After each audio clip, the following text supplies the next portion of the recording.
Mumbai highway ప్రస్తుతం చందానగర్ నుంచి Sangareddy town వరకు 6 లేన్స్ గా డెవలప్ చేయబడుతోంది.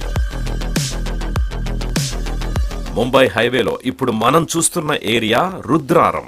ఈ ఏరియా ఒక ఎడ్యుకేషనల్ హబ్ గా ఉంది. ఇక్కడే గీతం యూనివర్సిటీ ఉంది. ఇస్నాపూర్లో మహేశ్వర మెడికల్ కాలేజ్ ఉంది. సంగారెడ్డిలో ఎంఎన్ఆర్ యూనివర్సిటీ మరియు మెడికల్ కాలేజ్ కూడా ఉంది. అలాగే పలు ఇంటర్నేషనల్ స్కూళ్లు కూడా రుద్రారం పరిసరాల్లో ఉన్నాయి. మరో 4 అడుగులు ముందుకేస్తే Toshiba transmission and distribution systems manufacturing unit ఉంది. దీని పక్కన ఎంఎస్ఎన్ ల్యాబ్స్ కూడా ఉంది. పెన్నార్ ఇండస్ట్రీస్ కూడా ఇక్కడే ఉంది. ఈ పరిశ్రమలో వేలాది మందికి ఉపాధి లభిస్తోంది. ఇదొక ఎంప్లాయ్మెంట్ జోన్ అని చెప్పొచ్చు.